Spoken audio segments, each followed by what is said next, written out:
Bismillahirrahmanirrahim. Assalamualaikum warahmatullahi wabarakatuh. Alhamdulillah, puji dan syukur senantiasa kita panjatkan kepada Allah Subhanahu wa Ta'ala. Pun juga salat dan salam semoga tercurah dan terlimpahkan kepada baginda Nabi besar Muhammad sallallahu alaihi wasallam. Teman-teman yang dirahmati Allah, gabung lagi dalam ngaji plus one.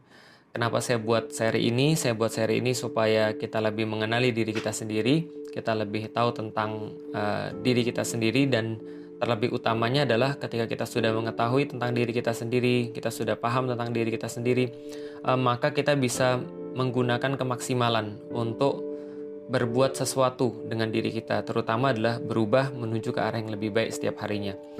Dan kemarin kita sudah bahas tentang pemikiran, bagaimana pemikiran itu dibatasi oleh yang namanya referensi. Bahwa referensi ini yang menjadi penentu seperti apa cara berpikir seseorang, yang akhirnya menentukan juga bagaimana cara orang mempunyai respons terhadap sesuatu. Sedikit saya ulang, kalau andaikan dia punya referensi-referensi atau masukan-masukan yang buruk, maka pasti akan secara otomatis akan menghasilkan perilaku-perilaku yang buruk.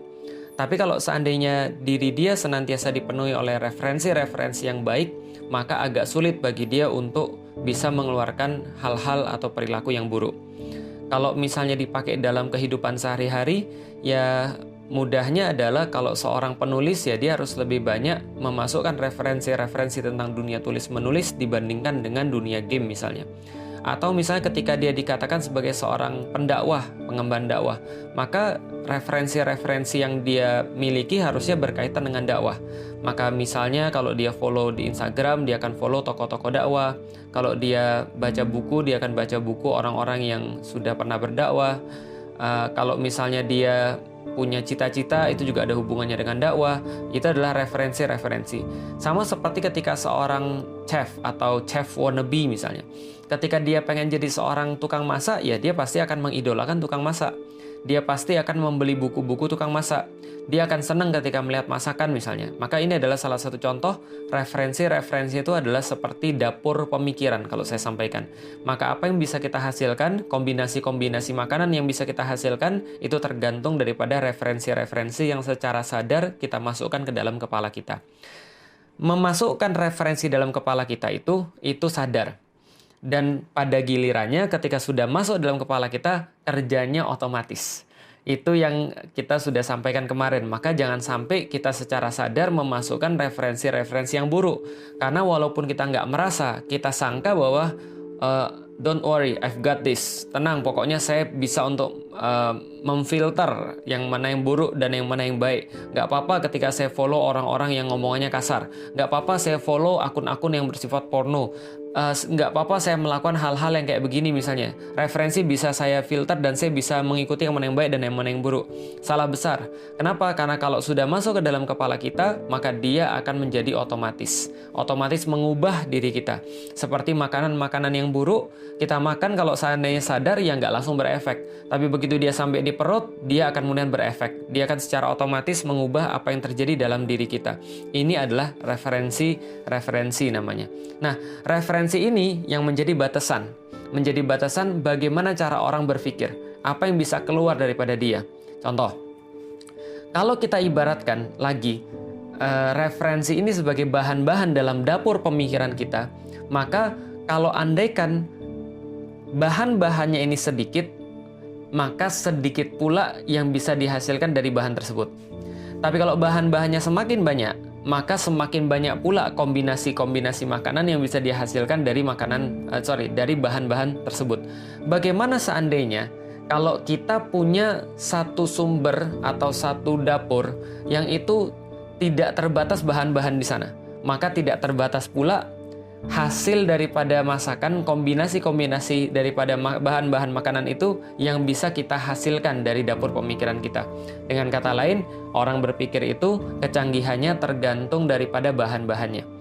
Apabila bahan-bahannya banyak, maka semakin mudah dia berpikir, semakin cepat dia berpikir. Tapi kalau nggak ada bahan-bahan yang bisa diolah, ya gimana? Sehebat apapun chef, secanggih apapun pemikirannya, Kalau andaikan dia nggak punya bahan untuk diolah, ya berarti dia nggak akan bisa mengolah apapun. Atau dia nggak akan bisa menghasilkan pemikiran-pemikiran apapun. Itu sedikit yang sudah kita bahas dari yang kemarin. Nah, sekarang saya pengen untuk sedikit membahas, teman-teman sekalian, tentang bagaimana pemikiran itu pada gilirannya akan mempengaruhi manusia secara langsung untuk beraktivitas. Jadi gini, teman-teman sekalian. Manusia itu punya satu keperluan. Selain punya keperluan, manusia juga punya yang namanya keinginan, dan ini berbeda. Antara keperluan dan keinginan ini berbeda. Kenapa saya nggak katakan kebutuhan misalnya? Mohon maaf, karena yang ngelihat video ini bisa jadi juga dari negeri seberang, dari negeri jiran, dan kata-kata tadi yang saya ucapkan itu bukan berkonotasi positif kepada mereka. Maka saya ganti aja keperluan. Dalam bahasa Inggris adalah needs. Lalu kemudian dalam satu lagi yang lain namanya keinginan, atau dalam bahasa Inggris adalah wants.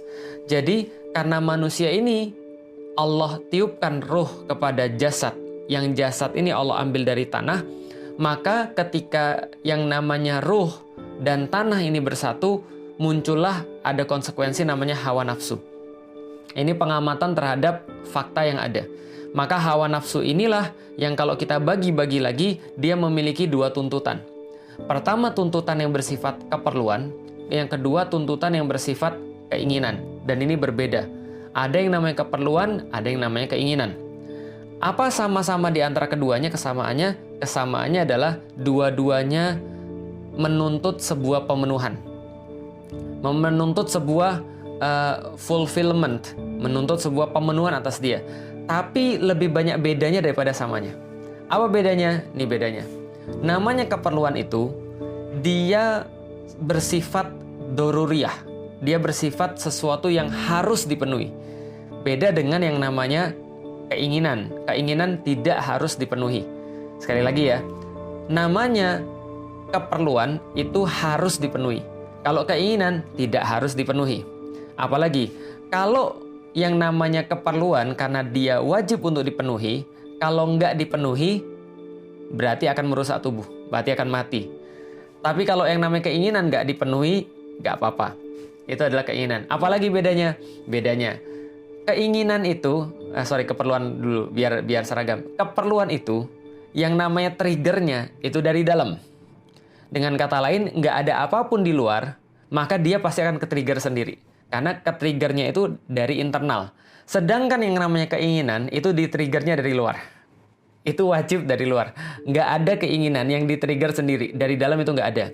Memahami ini penting banget, karena ini cara untuk mengenal diri kita. Dan kalau kita sudah mengenal diri kita, kita akan lebih tahu bagaimana cara mengarahkan diri kita ke tempat yang kita tuju. Minimal jadi lebih mudah, karena kita sudah mengenali diri kita sendiri. Oke. Tentu lebih mudah dengan permisalan. Contoh daripada keperluan adalah makan, minum, pergi ke belakang. Ya kalau dalam pelajaran namanya keperluan biologis gitu ya. Contohnya seperti apa? Makan, minum, ekskresi, sekresi, segala macamnya. Bernafas, itu adalah namanya keperluan biologis yang dia memenuhi semua yang saya katakan tadi. Satu, dia menuntut adanya pemenuhan yang bersifat harus. Yang kedua, dia di-trigger dari luar. Yang ketiga, kalau seandainya nggak dipenuhi, dia bakal merusak. Ya coba aja, tahan napas tahan napas 7 menit deh, gitu kan ya, kalau bisa. Nggak mungkin bisa. Atau kita nggak makan, kadang-kadang ada orang ngelihat kita ya, kayak bapak saya ngelihat saya dulu, "Li, kamu nggak mati apa nggak makan?" Pas bulan puasa. Biasa-biasa aja tuh. Secara penelitian juga manusia bisa bertahan berapa lama ya? Kalau saya nggak salah 4 hari kalau nggak salah tanpa makan.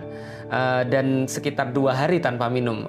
Nggak tahu ya, nanti silakan cari yang lebih betul lagi. Yang jelas manusia itu biasa-biasa aja ketika dia nggak makan selama beberapa hari. Bahkan ada orang yang nggak makan itu sepekan atau 10 hari juga ada yang bisa nggak makan. Iya ada. Kalau minum 4 hari kalau nggak salah terus mati. Tapi yang jelas adalah kalau misalnya kita sekarang nggak makan itu kalau kita lanjutin terus-menerus 10 hari, 20 hari, ya pasti akan ada satu titik di mana kita merusak badan kita sendiri. Atau kita mati. Nah itu namanya keperluan biologis. Itu yang pertama contohnya. Lalu contoh yang kedua, keinginan tuh kayak apa? Nah, keinginan ini contohnya misalnya, antum suka sama cewek, tapi antum berbeda keyakinan. Maksudnya adalah antum suka sama cewek dan antum yakin betul antum suka sama dia. Tapi dia yakin betul dia nggak suka sama antum. Nah, itu beda keyakinan namanya. Itu masalah. Itu masalah. Jadi, ketika keinginan ini muncul, ini triggernya pasti dari luar. Anda ngelihat cewek dulu dong baru naksir. Nggak mungkin Anda naksir sebelum ngelihat cewek gitu kan ya. Kata orang love at first sight. Bukan love before first sight. Itu nggak ada. Yang jelas Anda harus punya trigger dulu, Anda baru bisa muncul yang namanya keinginan. Keinginan untuk menikahi, keinginan untuk membersamai, keinginan untuk bisa merindukan dan segala macam. Itu semua adalah bagian daripada keinginan. Contoh lagi, Anda ngelihat baju bagus, pengen, itu namanya keinginan, bukan keperluan. Perlu nggak? Belum tentu. Tapi ingin, bisa jadi. Apalagi misalnya Anda ngelihat gadget yang baru, lalu Anda pengen kayak gitu, itu juga namanya sebuah keinginan yang namanya wants. Needs dan wants berbeda. Kadang-kadang disamain, dan dari situ mulai muncul masalah. Sedikit melebar, dalam teori ekonomi kapitalis, itu disamain antara needs dan wants. Mereka katakan manusia punya needs yang tidak terbatas, sehingga pemenuhannya itu juga tidak terbatas. Sehingga karena barang dan jasanya itu bersifat scarce atau terbatas, sedangkan needs manusia tidak terbatas, maka muncullah konsep scarcity, kelangkaan. Maka mulai muncul sistem ekonomi yang dibangun dari cara berpikir yang salah. Padahal di dalam kenyataannya manusia punya keterbatasan dalam keperluan, tapi dia punya keinginan yang pasti tidak terbatas. Ini adalah manusia. Contoh, manusia itu kalau misalnya sudah soal keinginan, itu nggak terbatas. Pengen itu serakah itu nggak ada batasannya. Makanya kata Mahatma Gandhi, dunia ini menyediakan cukup buat manusia. Menyediakan cukup buat manusia, tapi tidak bakal cukup buat satu orang yang serakah. Kenapa? Karena keinginan orang itu tidak terbatas. Sementara keperluannya pasti terbatas. Antum makan, ada batasnya. Antum makan 1 mangkok, 2 mangkok kenyang, walaupun antum sudah berpuasa seharian misalnya. Atau makan 3 biji kurma aja sudah kenyang. Padahal antum sudah berpuasa seharian, ada batasnya. Antum nggak akan bisa naik daripada batas itu. Kalau antum berusaha naik daripada batas itu, antum malah muak. Antum dikasih 1 mangkok bakso pas buka puasa, senangnya minta ampun. Dikasih mangkok kedua, antum mungkin masih senang, tapi nggak sesenang yang pertama. Antum dikasih mangkok yang ketiga, lebih parah lagi daripada yang kedua. Antum dikasih mangkok keempat, antum mulai senep. Antum mulai stres, antum mulai tegang. Kenapa? Karena antum punya keterbatasan dalam bidang keperluan. Tapi keinginan selalu tidak terbatas. Kita baru beli gadget yang baru, maka kita ngelihat gadget yang lain lagi, pengen lagi. Kita baru beli kamera yang baru, ngelihat kamera yang lain lagi, punya satu fitur yang lain lagi, kita pengen lagi. Ini manusia senantiasa nggak akan pernah habis yang namanya keinginannya. Dia suka sama suatu cewek. Kalau dia suka karena fisiknya, dia nikahi. Setelah dia nikah, 3 hari kemudian rumput tetangga lebih hijau. Kenapa? Karena dia nggak pernah punya rasa puas. Laki-laki khususnya, bukan perempuan ya. Laki-laki khususnya. Kenapa? Karena wants-nya tidak terbatas. Balik lagi. Berarti dengan contoh yang tadi kita sudah bisa tahu bahwa manusia punya needs dan punya wants. Apa kesamaan needs dan wants ini? Mereka berdua sama-sama menuntut sebuah pemenuhan. Walaupun yang satu itu wajib dipenuhi, yang lain tidak wajib dipenuhi. Yang keperluan wajib dipenuhi, yang wants tidak wajib dipenuhi. Kalau needs tidak dipenuhi, kita bakal mati, kita bakal merusak diri. Tapi kalau wants tidak dipenuhi, kita tidak bakal merusak diri, cuma galau aja. Cuma galau aja. Antum suka sama dia nggak suka sama antum, galau. Gitu kan ya. Atau yang suka di meme-meme ya. Cewek yang saya suka, wah keren banget. Kakaknya lebih keren lagi, kucing gitu kan ya. Lalu kemudian bapaknya, kucing lebih keren lagi. Pamannya lebih keren lagi, sopirnya lebih keren lagi. Kucing kampung misalnya gitu kan ya. Itu sangat membuat galau gitu kan ya. Kalau seandainya kita tidak bisa memenuhi keinginan kita. Antum mau beli satu HP, tapi HP-nya harganya 15 juta. Sementara duit antum 15.000. Itu masalah besar. Itu akan membuat antum merasa galau. Nah, tapi tidak akan merusak diri. Tapi itu cuma merasa galau saja. Nah, apa hubungannya dengan dari tadi yang kita mau bahas tentang referensi, tentang pemikiran dan segala macam? Oke, jadi gini sekalian. Needs dan wants, inilah sumber masalah manusia. Dan sebenarnya tidak ada satupun masalah manusia kecuali dia pasti dipicu entah oleh needs, entah oleh wants. Itu pasti. Maka bagaimana kesuksesan Anda hidup di dunia ini, itu tergantung daripada cara Anda memanage yang namanya needs dan memanage yang namanya wants. Di dalam Al-Quran dikatakan, wanahan nafsa anil hawa. Sesungguhnya dia bisa mengendalikan dirinya, dia bisa mengendalikan jiwanya terhadap dorongan-dorongan yang muncul kepada dia. Di dalam Al-Quran dan di dalam As-Sunnah tentang kehidupan manusia, syariat Islam itu memberikan aturan-aturan pada intinya, ini agak loncat materinya tapi nggak apa-apa. Aturan Islam itu memberikan pada intinya kepada manusia adalah bagaimana cara dia memanage, bukan menghilangkan ya. Bukan menghilangkan needs, bukan menghilangkan wants. Itu adalah manusiawi. Tapi yang dilakukan oleh Islam adalah memanage manusia sehingga dia bisa untuk mengontrol needs dan wants-nya sesuai dengan keinginan dia. Oke, berarti sumber permasalahan manusia ada pada needs dan ada pada wants. Ketika manusia mulai punya needs dan dia mulai punya wants, dia punya masalah. Kok bisa begitu? Iya, karena formulasi masalah itu sederhana. Formulasi masalah adalah delta antara idealitas dengan realitas. Delta atau pembeda atau jarak. Jadi delta atau jarak antara idealitas dan realitas. Kalau misalnya bahasa fisikanya S1 min S0 gitu kan ya. Itu adalah masalah. Semakin besar rentangnya, semakin besar jaraknya, maka semakin besar masalahnya. Contoh lagi ya. Antum pengen digaji 5 juta. Ngarep gaji 5 juta. 5 juta dikit ya. Oke lah. Antum ngarep gaji 50 juta per bulan. Sementara itu idealitas, itu idealisnya. Sementara antum digaji 500.000, itu kenyataannya. Maka beda antara realitas dan idealitas ini semakin jauh maka semakin besar. Kalau antum ngarepnya 50 juta, sementara dibayar 5 juta, antum ngarepnya 50 juta. Antum dibayarnya 500.000, jelas itu lebih bermasalah daripada orang yang ngarep 50 juta, tapi dia dibayar sekitar 5 juta misalnya. Itu jelas masalah antum lebih besar. Nah, itu contoh. Nah, maksudnya kemana? Karena dua-dua ini adalah menyebabkan permasalahan pada manusia, maka permasalahan ini yang muncul daripada needs dan yang muncul daripada wants, ini memerlukan satu pemenuhan. Yang menjadi suatu hal yang harus kita tahu adalah, teman-teman sekalian, needs dan wants ini secara otomatis, secara fitrah, manusia akan tahu bagaimana cara memenuhinya. Oke ya, jelas ya. Balik lagi, sebelum kita bahas tentang fungsi akal dan lalu kemudian bagaimana referensi ini mempengaruhi aktivitas manusia. Jadi kita lihat, manusia secara fitrah itu punya needs dan wants.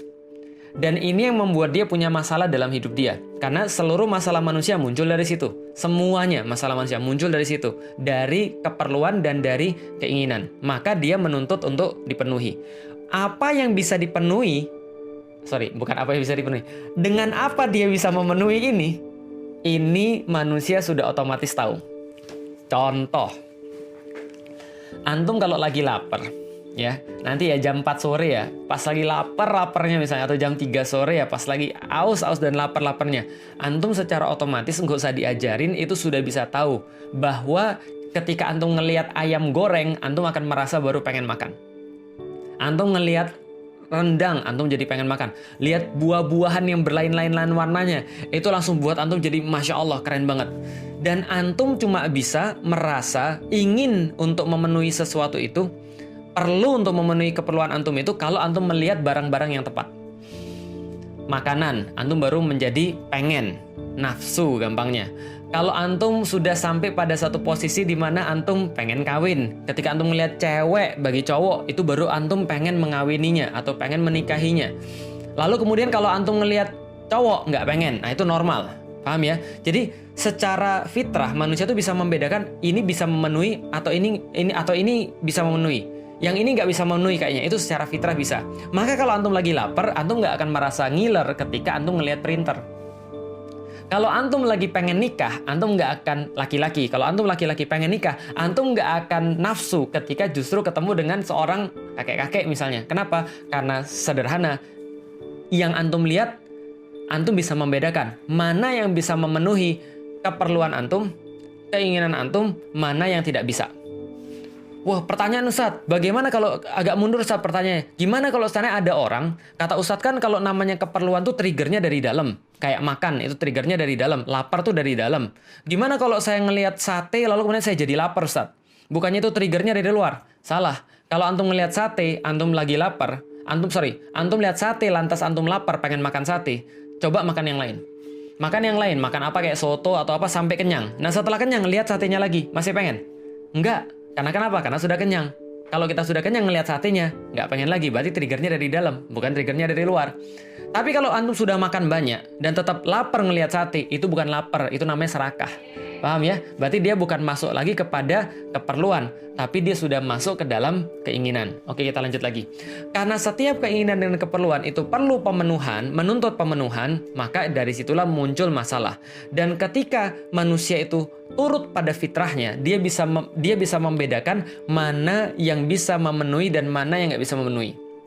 Gitu ya. Nah, di sini letaknya. Apa bedanya manusia dengan hewan? Karena hewan itu hewan cuma punya nafsu, cuma punya dorongan, cuma punya tadi yang saya katakan keinginan dan keperluan, sama kayak manusia. Manusia juga punya keinginan dan keperluan. Apa bedanya hewan dan manusia? Manusia selain punya keinginan, punya keperluan, dia dilengkapi dengan akal. Sedangkan hewan, dia tidak dilengkapi dengan akal, mereka cuma nafsu doang, tapi tidak pakai akal. Kalau manusia, akal dan nafsu. Kalau malaikat, mereka tidak punya nafsu. Artinya adalah kalau kita bicara tentang hewan dan manusia, pembedanya adalah akal. Di sini letak fungsi akal. Lihat, ada dorongan daripada yang namanya keperluan dan keinginan tadi yang sudah saya jelasin di awal. Needs dan wants itu creating yang namanya demand, yang namanya keperluan untuk dipenuhi. Nah, dari keperluan ini, dia melihat apa yang bisa memenuhi. Ini adalah sesuatu yang bersifat fitrah dan alamiah. Apa yang bisa memenuhi keinginan dia, apa yang bisa memenuhi keperluan dia, itu fitrah dia tahu. Nah, setelah dia tahu secara fitrah ini, ke actionnya nih, nah disinilah akal berpengaruh. Disitulah pemikiran berpengaruh. Disitulah pemikiran menentukan. Maka jangan tanya kenapa kucing itu tidak pernah minta izin antum ketika dia lagi pengen makan. Ketika dia lagi pengen makan, ya dia makan aja. Dia nggak akan nanya, ini makanan punya siapa? Ini halal atau haram, ini baik atau tidak untuk saya, karena dia nggak mikir. Maka Anda nggak boleh memaki kucing ketika dia maling makanan Anda. Kayak dulu saya di kos-kosan dulu ketika di IPB, itu saya rasanya sangat sangat kesel banget lah. Kenapa? Saya tuh sudah ngantri panjang banget untuk beli nasi tuna kesukaan saya. Lalu kemudian ketika untuk sahur, ketika untuk buka, ketika saya beli sudah ngantri, saya tinggal mandi, pulang-pulang sudah diambil sama kucing. Dalam hati saya mau maki dia kucing gitu kan ya. Lah kenapa? Ya kalau kita yang maki kita yang salah. Masa kita bilang kamu nggak punya otak? Dia bilang memang gua nggak punya otak gitu kan. Karena itu dia nggak bisa mikir gitu kan ya. Artinya kita nggak bisa nyalain dia atas keputusan-keputusan apapun yang dia buat, karena dia tidak melibatkan ada otak yang menghubungkan antara apa yang dia bisa penuhi dengan action. Oh, dia ngelihat nih misalnya, kucing punya dorongan. Apa dorongannya? Dorongannya adalah ingin kawin. Ketika dia ngelihat kucing cowok ngelihat kucing cewek, kucing jantan ngelihat kucing betina, lalu kemudian dia ngelihat, tentu dong dia merasa ini bisa memenuhi saya nih. Tapi kucing nggak akan nafsu kalau lihat antum. Lah kalau misalnya kucingnya nafsu ngeliat antum, itu kucingnya ada kelainan. Nggak fitrah berarti kucingnya. Nah tapi kalau kucing jantan ngelihat kucing betina, lantas kemudian dia merasa nafsu dengan kucing betina itu normal. Nah maka ketika dia merasa nafsu karena dia bisa, oh ini barang bisa memenuhi keinginan saya atau keperluan saya nih. Nah ketika dia kemudian melihat barang itu, dalam hal ini adalah kucing betina, maka lalu dia sensor. Dia melakukan dengan kucing betina dan dia nggak mikir dia lagi ada di mana, atau siapa yang ngelihat, atau bagaimana caranya. Dia nggak peduli. Kenapa? Karena dia tidak memakai ada otak di situ. Tidak memakai bukan otak. Dia tidak memakai ada mikir di situ. Dia tidak melibatkan ada akal di situ. Nah, berarti kalau seandainya manusia itu tidak melibatkan akal dalam proses dorongan, ketika ketemu yang bisa memenuhi itu, lantas kepada actionnya, maka dia bisa dikatakan nggak punya akal. Maka Allah berkali-kali kan nanya kan ya, afala yatafakkarun, afala ya'qilun, ya ulil albab, dan seterusnya. Contoh lagi, Orang tuh perlu untuk menyembah sesuatu. Dia punya naluri itu. Dia punya keinginan untuk bisa takluk pada sesuatu, menghamba pada sesuatu. Itu manusia punya. Dan dia harus untuk merealisasikan itu. Tapi pertanyaannya bagaimana cara dia merealisasikan itu? Itu yang menjadi pertanyaan masing-masing. Maka ketika kaum Nabi Ibrahim menyembah kepada berhala, Nabi Ibrahim nanya pada mereka, "Ma hazihi tamasilul lati antum laha akifun?" Kenapa Anda menyembah barang-barang yang kayak begini? Mereka bilang, "Wajadna aba'ana laha abidin." Mereka menafikan akal. Lalu kemudian bilang, "Gak usah mikir dong, gak usah bertanya dong. Itu kan udah dari dulu." Mereka pakai akal atau tidak? Nggak pakai akal. Maka Nabi Ibrahim berusaha untuk men-trigger akal mereka. Dia berkata, "Ya abati, lima ta'budu ma la yasma'u wa la yubsiru wa la yughni anka syai'a." Kenapa Anda menyembah pada sesuatu yang tidak bisa mendengar, tidak bisa melihat, dan tidak bisa mencukupi Anda? Coba mikir dong. Apa kata bapaknya? La ilan tantahi la arjumannaka. La ilam tantahi la arjumannaka. Kalau kamu nggak berhenti, kami rajam. Nggak usah pakai akal. Karena kenapa? Kalau pakai akal, ini nanti akan dipertanyakan aktivitas yang kayak begini, action yang kayak begini. Balik lagi, ada dorongan yang diakibatkan oleh yang namanya nafsu atau yang namanya wants dan needs. Lalu wants dan needs ini ketika dia sudah create yang namanya keperluan, maka manusia secara fitrah akan tahu yang mana yang bisa memenuhi. Dan itu normal. Anda cowok suka cewek, normal, karena Anda fitrah bisa tahu ini bisa memenuhi keinginan saya, ini bisa memenuhi keperluan saya. Anda lagi lapar ngelihat makanan, pengen makan, itu normal, nggak ada masalah. Anda pengen berumah tangga, lalu ngelihat cowok yang ganteng, yang bagian cewek, cowok yang ganteng, soleh, pengen menikahinya, normal, nggak ada masalah. Sampai di titik ini nggak ada dosa, nggak ada salah. Kenapa? Karena itu normal. Yang menjadi masalah adalah ketika dia sudah merealisasikannya dalam bentuk aktivitas atau dalam bentuk action. Karena merealisasikan dalam bentuk ketika dorongan sampai ke action ini yang kemudian melibatkan akal. Di situ ada dosa, ada pahala. Di situ ada siksa, ada surga. Kenapa? Karena dia sudah melibatkan akal yang sudah Allah berikan kepada manusia untuk bisa wahadainahu najdain. Kami telah berikan pada mereka akal untuk bisa mengetahui dua jalan yang kami berikan. Apakah jalan-jalan yang fajir atau jalan-jalan yang takwa? Itu mereka bisa pilih. Maka ini yang disebut dengan fungsi akal dalam kehidupan manusia. Sederhana banget. Jadi fungsi akal dalam kehidupan manusia adalah berperan sebagai penentu apakah perbuatannya itu akan sama-sama sih memenuhi keinginan dan memenuhi keperluan, tapi apakah perbuatannya itu bernilai taat atau perbuatannya bernilai jahat. Contoh, orang kumpul kebo, berzina dengan orang yang nikah, lalu malam pertama, mohon maaf, sama nggak aktivitasnya? Sama-sama memenuhi yang namanya keinginan dia, ya kan ya? Memenuhi keinginan dia, dalam hal ini keinginan untuk berhubungan dengan lawan jenis misalnya. Itu normal. Zina itu memenuhi keinginan. Orang malam pertama setelah nikah memenuhi keinginan. Tapi apa bedanya? Bedanya yang satu melibatkan akal, yang satu nggak melibatkan akal. Oh, itu selingkuh itu berzina melibatkan akal, saat akal bulus. Iya juga sih. Tapi maksudnya gini, tidak melibatkan akal di mana dia taat. Tapi kenapa harus sesuai dengan agama? Itu sudah kita bahas kemarin, bro. Dalam hashtag mengapa Islam. Nanti coba dicek. Kenapa harus dengan hukum-hukum Allah? Dan nanti akan saya ulangi lagi bagaimana akal itu ketika kita mikir harusnya kita taat dengan Allah. Tapi yang jelas poinnya teman-teman sekalian bisa dapat pada sekarang adalah tentang fungsi akal ketika kita sudah punya referensi-referensi. Nanti insya Allah akan kita bahas dalam ngaji plus one berikutnya. Bagaimana kemudian referensi-referensi itu bisa menjadikan sebuah pemikiran yang pada gilirannya akan mendrive seseorang untuk memilih aktivitas yang taat atau aktivitas yang jahat dalam memenuhi kehidupan dia di dunia sebagai seorang manusia. Walau misal teman-teman sekalian, semoga bermanfaat. Insya Allah walaupun nanti sudah 10 hari terakhir, mudah-mudahan saya bisa terus live. Doain aja, mudah-mudahan menjadi tambahan bagi kita dan menjadi cara bagi kita untuk bisa berubah lebih baik, khususnya di bulan Ramadan ini, lebih taat kepada Allah Subhanahu wa Ta'ala. Assalamualaikum warahmatullahi wabarakatuh.